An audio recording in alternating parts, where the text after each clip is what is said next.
সময় পায় না, খাওয়ার সময় পায় না, রান্না করে রেডি করতে যাবে, কিন্তু সেনাবাহিনী বলে দিল 45 মিনিটের মধ্যে এখানে পালাও, সে 45 মিনিটের মধ্যে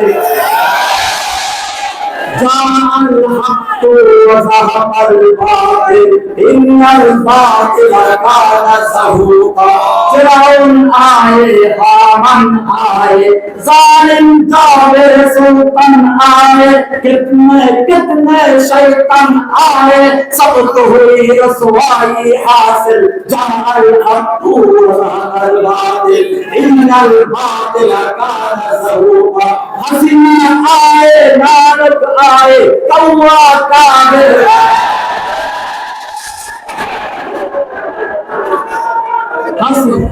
हसीना आए नारद आए कौवा काबिर आनिस आए कारम आए नौफल आए कितने कितने शैतान आए सबको हुई रसवाई हासिल जाअल हक़ व ज़हक़ल बातिल इन्नल बातिल कान ज़हूक़ा ونتوكل عليه ونعوذ بالله من شرور انفسنا ومن سيئات اعمالنا من يهده الله فلا مضل له ومن يضلله فلا هادي له وأشهد أن لا إله إلا الله وحده لا شريك له وأشهد أن محمدا عبده ورسوله صلى الله تعالى عليه وعلى آله وصحبه أجمعين أما بعد فقد قال الله تبارك وتعالى في كلامه المجيد والفرقان الحميد أعوذ بالله من الشيطان الرجيم بسم الله الرحمن الرحيم وما لكم لا تقاتلون في سبيل الله والمستضعفين من الرجال والنساء والبلدان الذين يقولون ربنا أخرجنا من هذه القرية الظالم أهلها واجعل لنا من لدنك وليا واجعل لنا من لدنك نصيرا وقال سبحانه وتعالى أم حسبتم أن تدخلوا الجنة ولما يأتكم مثل الذين خلوا من قبلكم مستهم البأساء والضراء وزلزلوا حتى يقول الرسول والذين آمنوا معه متى نصر الله ألا إن نصر الله قريب शब्द निफाहों के आखिर जलवाए खुर्शीद से शब्द निफाहों के आखिर जलवाए खुर्शीद से एक जहां नूर होगा फरमाए तौहीद से पकड़ करना है तो करने आशिक दिलदार को हमसे करेंगे तकदीर को इस गलबे से तुम तक नहीं आया वो शान सलाम रहती है ये जान तो आनी जानी है जान की कोई बात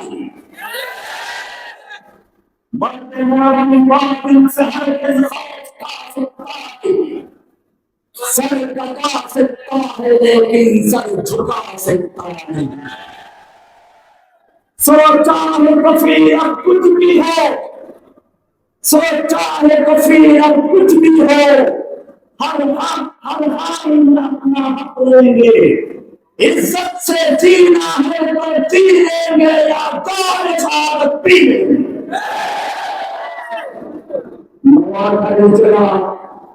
हिफाजत इस्लाम को आयोजित বন্যার্থদের পুনর্বাসনের লক্ষ্যে দোয়া ও আলোচনা সভার সম্মানিত সভাপতি, বাংলাদেশের প্রখ্যাত আইনজীবী হযরতুল আল্লামা মাওলানা নিজামুদ্দিন সাহেব হাফিজাহুল্লাহ,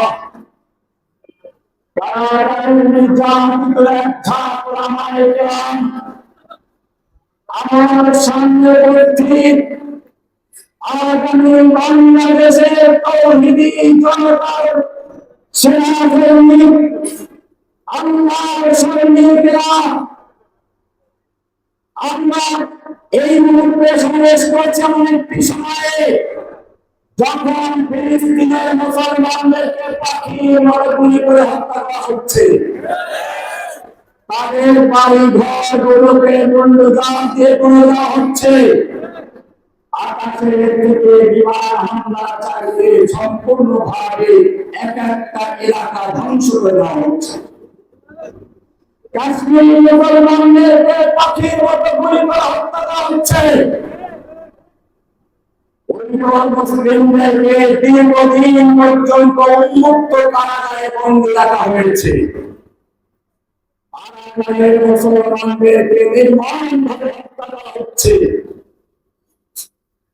শুধু তাই না, বাংলাদেশে যা বলেছিল অবমাননার বিরুদ্ধে যা প্রতিবাদ করেছিল, তাদেরকে কারাবন্দী করা হয়েছে। এখনো হাজার হাজার মাদ্রাসার ছাত্র, স্কুল কলেজের ছাত্র কারাবন্দী অবস্থায় রয়েছে।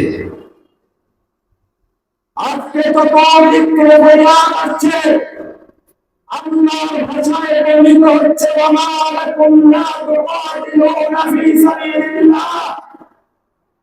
হে মুসলিম যুবকেরা, তোমাদের কি হলো?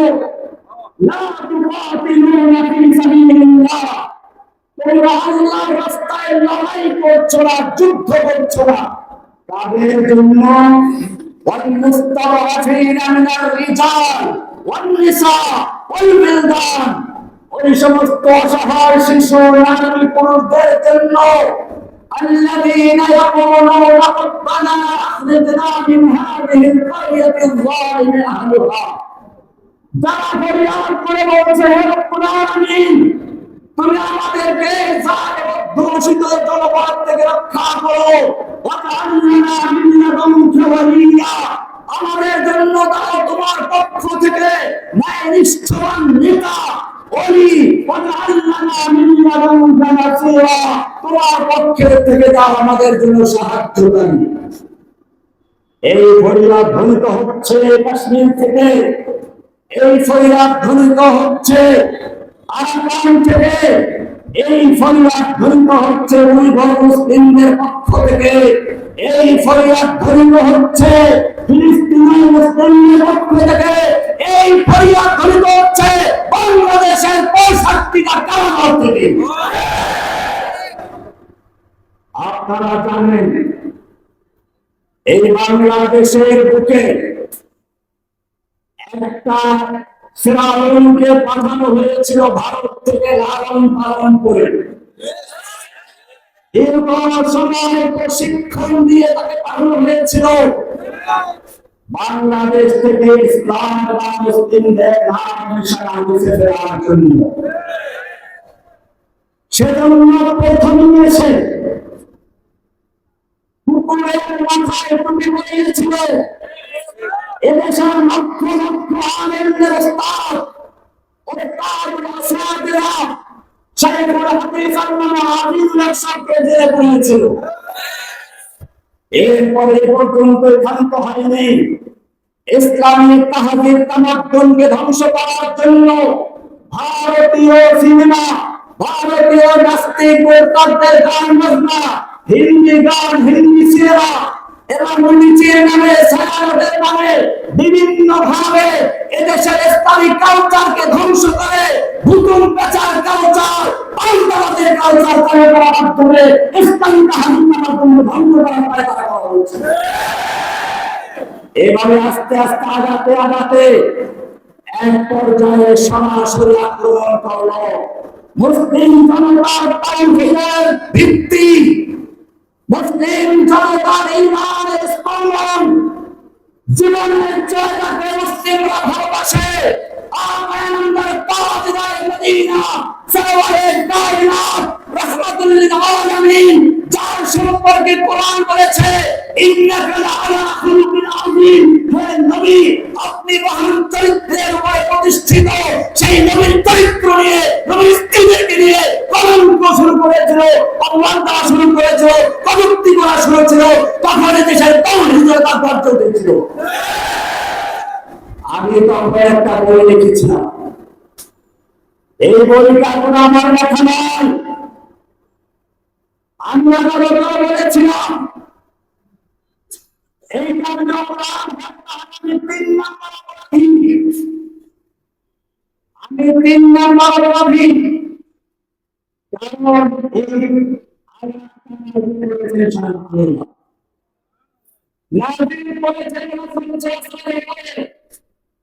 আমরা শুধুমাত্র এড়িয়ে করছি, আপনাদেরকে শোনাচ্ছি। আল্লাহ তাআলা কোরআনে পরিষ্কার করে দিয়েছেন 43 নম্বর সূরা 60 এবং 61 নম্বর আয়াত। আল্লাহ তাআলা বলেছেন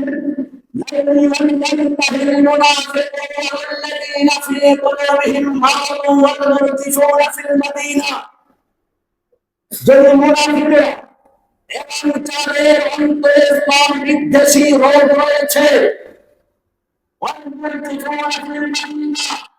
এবং যারা আল্লাহর নবীর নামে কটূক্তি করে, রচনা করে, এরা যদি বিরত না হয় আল্লাহ তাআলা বলেছেন লানুরিয়ান্নাকা বিহিম, হে নবী আপনাকে আমি তাদের বিরুদ্ধে খেপিয়ে দিব, ইগরা করে দিব, উত্তেজিত করে দিব। কে বলেছেন? এরপরে শুনুন কি বলছেন,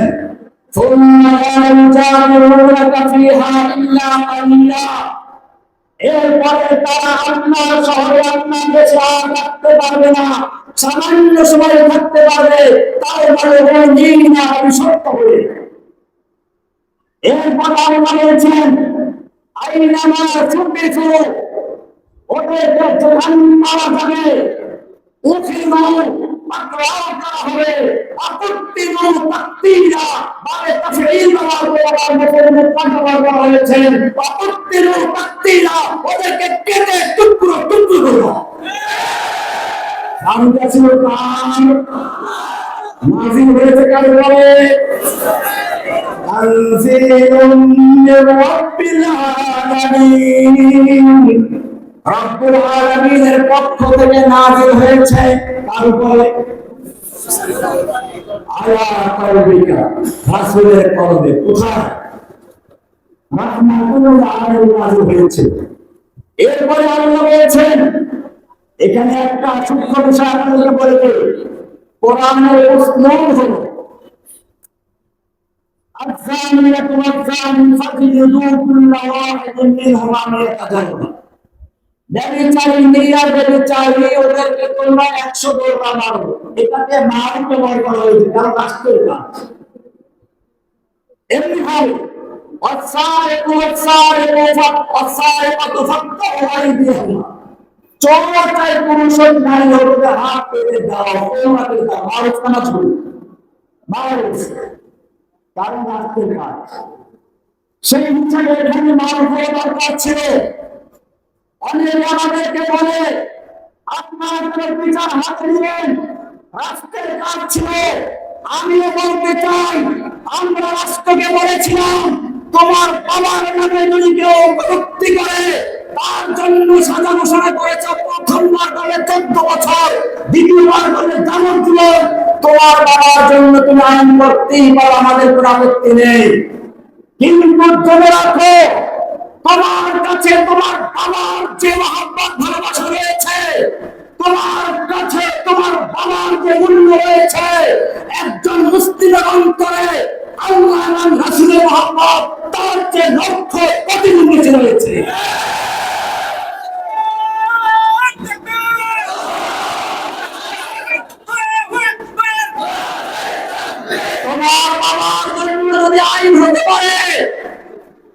আর আমার নবীকে কটূক্তি করলে তাদেরকে আদর করে বিদেশ পাঠিয়ে দাও। এই যদি তোমাদের চরিত্র হয় তাহলে জেনে রাখো বাংলার তৌহিদি জনতা ওদেরকে চিরস্থায়ী বিষয়ে কবর বানিয়ে দিবে।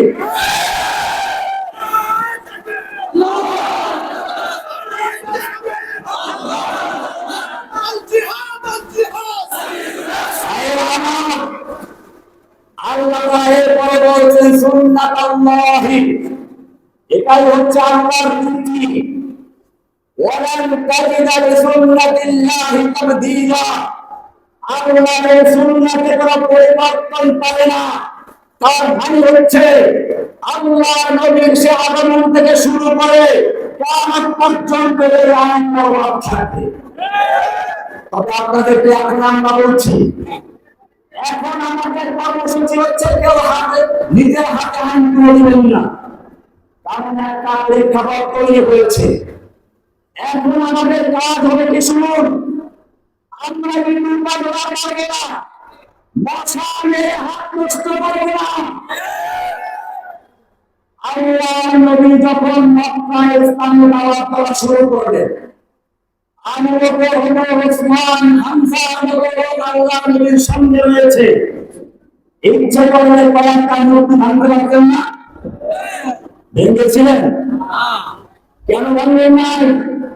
এটা খুব ভালো করে বুঝতে হবে। কারণ যদি ওই সময় কয়েকটা মূর্তি ভাঙতেন, ওরা আবার বানিয়ে নিতে কিছু হয়ে যেত না। তাই আল্লাহ নবী ওই সময় মূর্তি ভাঙার ক্ষমতা থাকা সত্ত্বেও মূর্তি না ভেঙে তিনি কর্মসূচি দিলেন মানুষের মনের ভিতর থেকে মূর্তি ভেঙে জমা করতে হবে। এখন আমাদের কাজ সেটা, বাংলার জমিনে প্রত্যেকটা মানুষের অন্তর থেকে মূর্তির মহব্বতকে ত্যাগ করে, দেখেন না মূর্তিকে আপনি কেড়ে লাগিয়ে টেনে তারপরে ভেঙে দিয়েছে।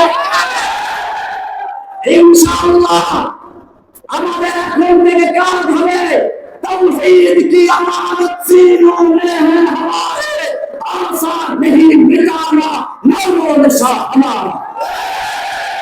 আমরা প্রত্যেকটি মানুষের অন্তরে তাওহীদের বীজ বপন করবো, তাওহীদের চেতনা তৈরি করবো। ইনশাআল্লাহ সেই মুসলমানরা বাংলার রাস্তার মধ্যে থেকে সব মূর্তি নির্মাণ করবে ইনশাআল্লাহ। আমরা বিজয় লাভ করার পরে মূর্তি ভাঙবে, এখন আর খুচরা মুসলা বলতে পারবো না, এখন আর খুচরা মুসলা ভাঙবে না। ইনশাআল্লাহ 2030 সালে বাংলাদেশের সংসদে, বাংলাদেশের গণভবনে, বাংলাদেশের আদালতে ইসলামের কালিমা খচিত লা ইলাহা ইল্লাল্লাহ খচিত পতাকা উত্তোলন করে উঠবে ইনশাআল্লাহ। ইনশাআল্লাহ শান্তি জড়িত হবে ইনশাআল্লাহ।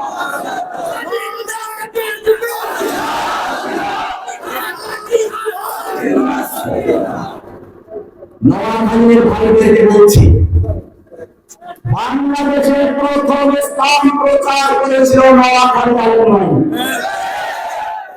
আমি নিজে আমার 3 পুরুষ পড়াশোনা করেছি নোয়াখালী হুজুরের থেকে।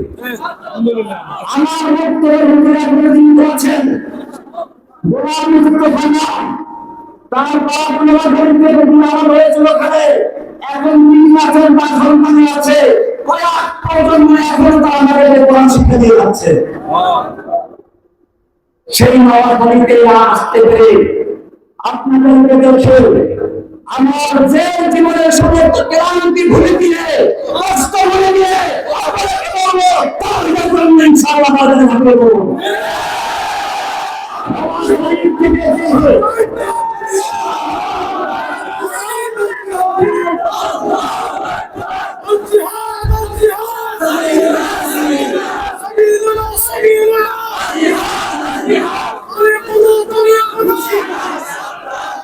নোয়াখালী থেকে যেভাবে ইসলাম প্রচার শুরু হয়েছিল, আজকে নোয়াখালী থেকে সেভাবে বাংলাদেশের রাজপথে, বাংলাদেশের সংসদে, বাংলাদেশের আদালতে, বাংলাদেশের গণভবনে, ব্যাংকে, সব জায়গায় ইসলাম বিজয়ী করার প্রমাণ শুরু হয়েছে।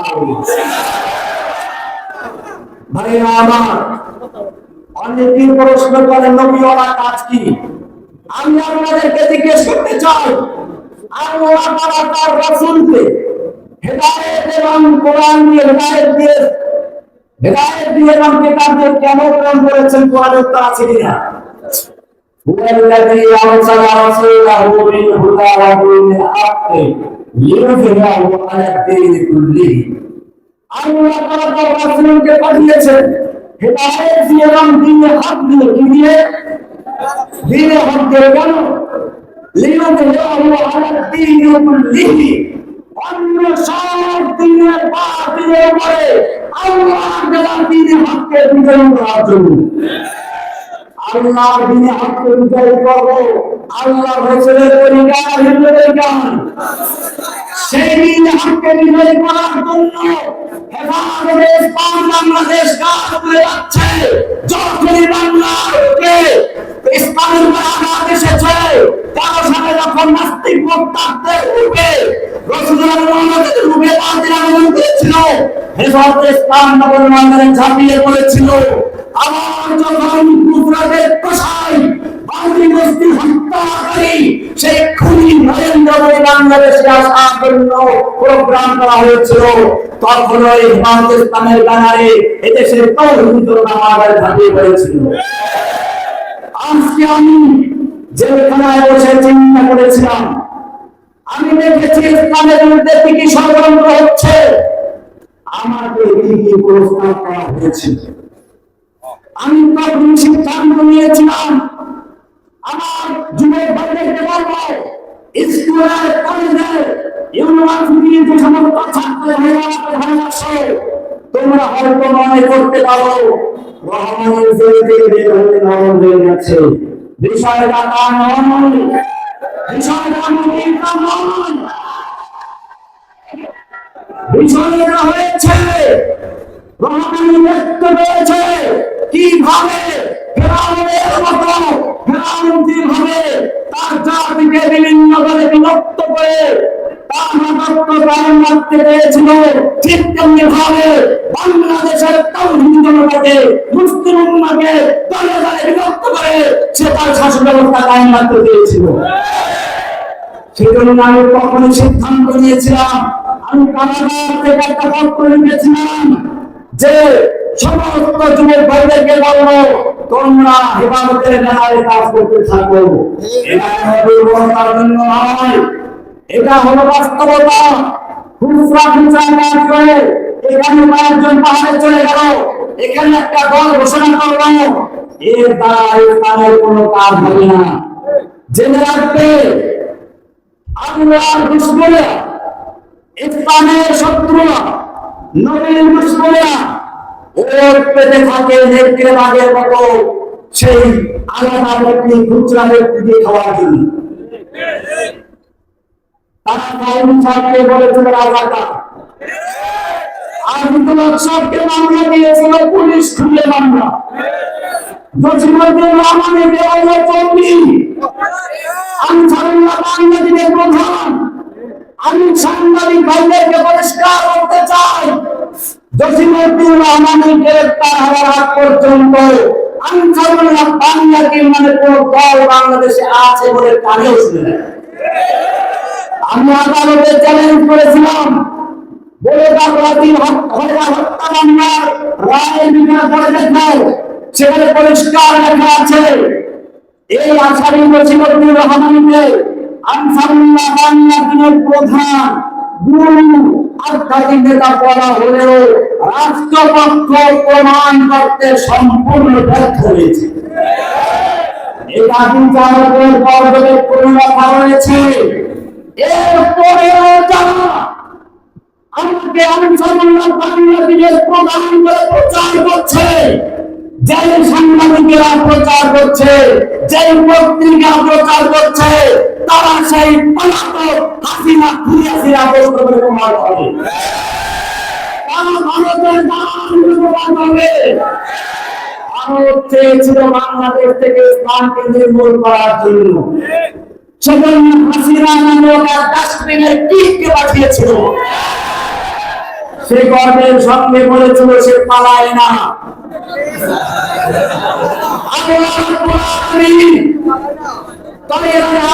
পাঠিয়ে দিল আব্রাহামকে ধ্বংস করার জন্য, যেরকম যাকে যাকে পাখি পাঠিয়েছিল।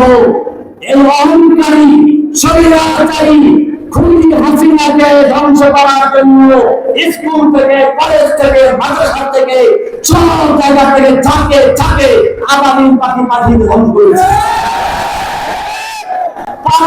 সময় পায় না, খাওয়ার সময় পায় না, রান্না করে রেডি করতে পারে, কিন্তু সেনাবাহিনী বলে দিল 45 মিনিটের মধ্যে এখানে পালাও। 45 মিনিট جاء الحق وزهق الباطل إن الباطل كان زهوقا فرعون آئے حامان آئے ظالم جابر سلطان آئے کتنے شیطان آئے سب کو ہوئی رسوائی حاصل جاء الحق وزهق الباطل إن الباطل كان زهوقا حسنا آئے नारक आए कौवा काबिर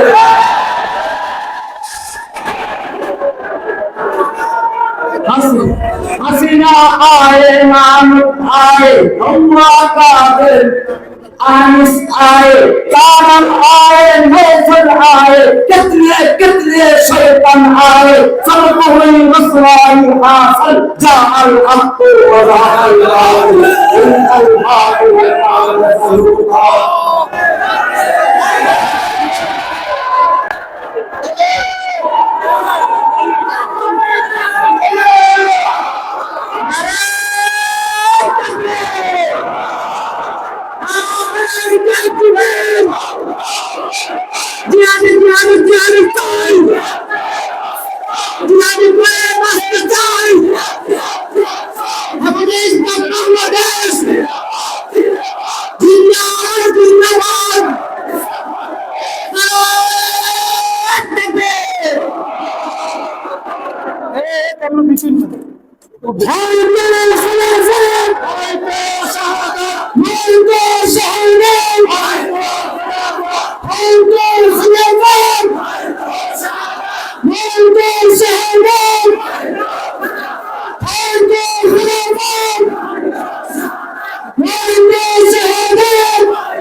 আল্লাহর দ্বীনকে প্রতিষ্ঠা করার জন্য তিনটা জিনিসের প্রয়োজন। মুরব্বী ওলামা ইকরামদের নেতৃত্ব, পরামর্শ, যুবকের রক্ত আর ভূমিদের অর্থ। আমি এই সমস্ত ওলামা ইকরামদের যুবকদেরকে বলছি, আপনারা আমাদের ঝাঁপিয়ে পড়ুন। ইনশাআল্লাহ বশিরউদ্দিন রহমানী জেল থেকে মুক্ত হয়ে সরাসরি আমিনের হেফাজত আল্লামা রহিমুল্লাহ বাবুল নবী হাফেজাহুল্লাহর কাছে গিয়ে বলেছিল যে আমি আপনার খাদেম রূপে কাজ করতে আগ্রহী। আমি আপনাদেরকে বলতে চাই, এই মুরব্বিয়ানের কিরাম যখনই আমাদেরকে হুকুম দিবে বাংলা থেকে দিন কায়েমের জন্য বুকের তাজা রক্ত দিতে হবে ইনশাআল্লাহ। সেই আন্দোলনে তোমাদেরকে সঙ্গে রাখতে হবে। ইব্রাহিম আলাইহিস সালাম যখন মূর্তি ভেঙে চুরমার করে পরবর্তী গড়ায় কুড়াল লাগিয়ে চলে গেছিলেন, নমরুদকে খবর দেওয়া হলো। নমরুদ এসে প্রশ্ন করেছিল এখানে কোন যুবক আছে কি যে যুবক মূর্তির সমালোচনা করে? তখন লোকেরা বলল হ্যাঁ হ্যাঁ সামিনা ফাতাইয়ানকুলুম বিকালাহু ইব্রাহিম, একজন যুবক আছে, যুবক ফাতান যুবক আছে যে মূর্তিগুলোর সমালোচনা করে, তাকে বলা হয় ইব্রাহিম। কেন যুবকের প্রশ্ন আসলো? নোয়াখালীর যুবক ভাইরা ভালো করে শুনে রেখো, নমরুদ বুঝতে পেরেছিল কোন ঝড় তুফান হয় নাই, বন্যা হয় নাই, ভূমিকম্প হয় নাই, বিনা ভূমিকম্পে বিনা যন্ত্রভাবে এই মূর্তিগুলো ভেঙে চুরমার করা হয়েছে। এটা মূর্তি ভাঙা পর্যন্ত শেষ নয়। এটা হচ্ছে মূর্তির চেতনা, মূর্তির সমাজকে ধ্বংস করে তাওহীদের চেতনা গঠন করার এক আন্দোলনের শুভ সূচনা মাত্র। আর এরকম শুভ সূচনা যুবকদের মাথায় আসে, কোন বুড়া মানুষের মাথায় আসে না। সেজন্যই সে প্রশ্ন করেছিল কোন যুবক আছে কি। আমিও তোমাদেরকে বলবো, फिर तुझे एक बार करनी है जहां की रहबरी, फिर तुझे एक बार करनी है जहां की रहबरी, उस खुदा के नाम लेकर से आलम बरसार। भाई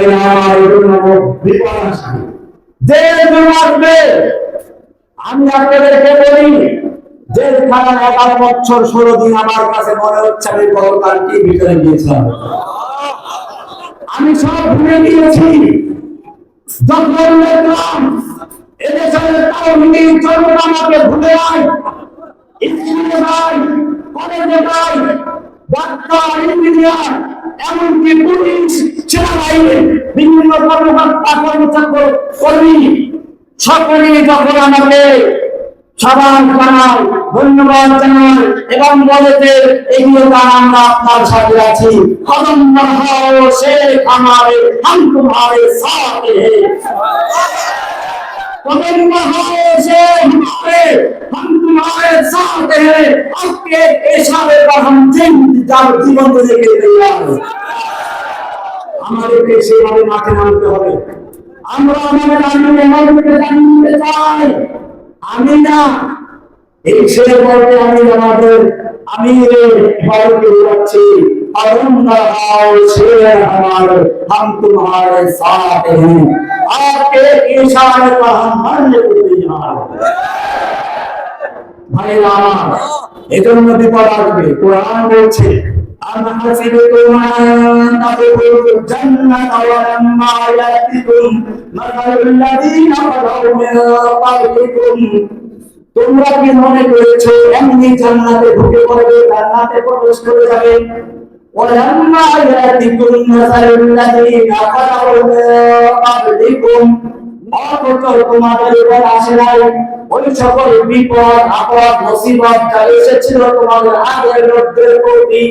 আগের লোকেরা তোমাদের পূর্বপুরুষ ইউসুফ আলাইহিস সালাম জেল কেটেছেন, তোমাদের আকারণের কারণে মদিনা মুহাম্মদুর রাসূলুল্লাহ সাল্লাল্লাহু আলাইহি ওয়াসাল্লাম 3 বছর পর্যন্ত সিরাজ আবি তালেবে বন্দী রয়েছেন।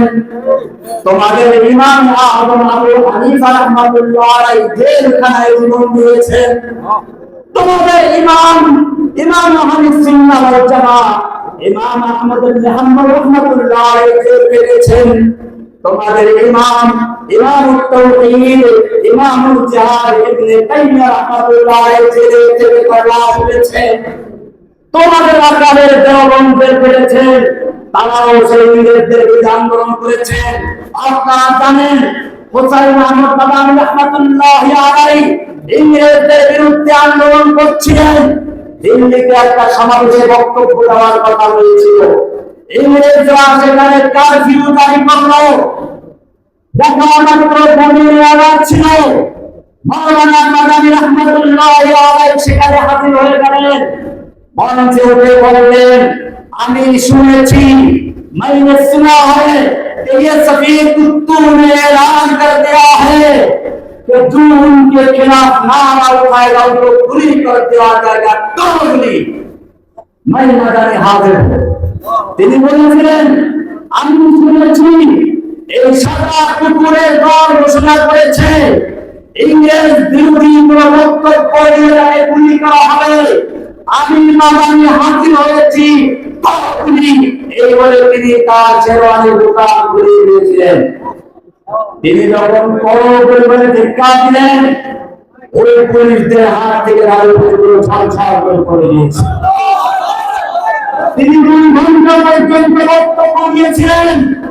শুরু আসলে এভাবে তোমরা ব্যবস্থা করো, তোমরা তাদেরই তো সন্তান, सारानी रोबर बाजीरो मुर्शदादे बापुनन इतने अरकान दौलत मुल्क रापुनन सार अमीर सलमान सार अमीर कुकुर हलो बादशाह कुकुर की बोलवा वजीर बिरार हलो मंत्री मोश मंत्री इधर फांसी मुर्शदादे बापुनन আর ইঁদুর হচ্ছে এমপি, কুকুর হচ্ছে বাদশা, মন্ত্রী হলো বিড়াল, ইঁদুর হলো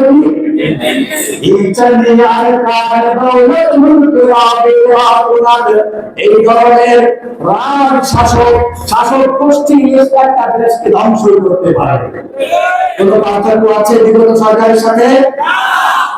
ধর্ষণ, লুটপাট, খুন, এমনকি বাংলাদেশকে 18 লক্ষ কোটি টাকা ইনভেস্ট করে তারপর লক্ষ লক্ষ টাকা নিয়ে পালিয়েছে। সুতরাং আমাদের পূর্ববর্তী লোকদের বিবাদ এসেছিল, আমাদের পাহাড়ে বাদশাহুল বাসা ওয়া তাওয়া ওয়া যিলজিলু হাত্তা ইয়াকুল রাসূল ওয়াল্লাযীনা আমানু মা'হু মাতা নাসরুল্লাহ। এমনকি আল্লাহ রাসূল বলতে বাধ্য হলেন আল্লাহ সাহায্য আর কবে আসবে। আল্লাহ বলছেন আলা ইন্না নাসরাল্লাহি করিব, আল্লাহ সাহায্য তো কাছেই আছে। सबक पढ़ते सदाकत का, अदालत का, शजाअत का ले जाएगा काम मुझसे दुनिया के इमाम। ভাইরা আন্দোলনের কর্মসূচি হচ্ছে সূরা হাদীদের ওই আয়াত এখানে বলা আছে লাকাদ আরসালনা রুসুলানা বিল-বায়িনা। এখানে দুইটা কথা উল্লেখ করা হয়েছে। একদিকে বলা হয়েছে বাইয়িনাত, রাসূলদেরকে কিতাব দেওয়া হয়েছে, কোরআন দেওয়া হয়েছে। আলহামদুলিল্লাহ আমরা যেখানে যাই আমাকে কোরআন পড়া দেওয়া হয়, আমরা সিদ্ধান্ত নিয়েছি এই কোরআনের কথা বলবো, এই কোরআনের রাত কায়েম করার জন্য যদি প্রয়োজন হয় জীবনের শেষ রক্তবিন্দু পর্যন্ত আল্লাহ দিনের কোরআন দিতে রাজি আছি ইনশাআল্লাহ। আপনাদেরকেও সেই ময়দানে সাহায্য করার জন্য সহযোগিতা চাই ভাইরা আমার। এরপরে আল্লাহ বলেন খালি হাত হলি চলবে, আল্লাহ আল্লাহ হাদিদ বিরাসুল শাহীদ ওয়া মানাফিউ লিল্লাহ ওয়া ইয়ালামু আল্লাহু মান ইয়ানসুরহু ওয়া রাসূলুহু বিল গায়ব। এটা ব্যাখ্যা আজকে দিলাম, ইনশাআল্লাহ পরবর্তীতে কোন সময় সুযোগ হলে এই আয়াতের ব্যাখ্যা দেওয়া হবে। আমি শেষ করতে চাই, আসলে আমি অসুস্থ কিন্তু আপনার ইমানের জব্বা দেখে আমার বিরোধ করে সেই আমরা সকালে নাস্তা করার সুযোগ পেয়ে আসে।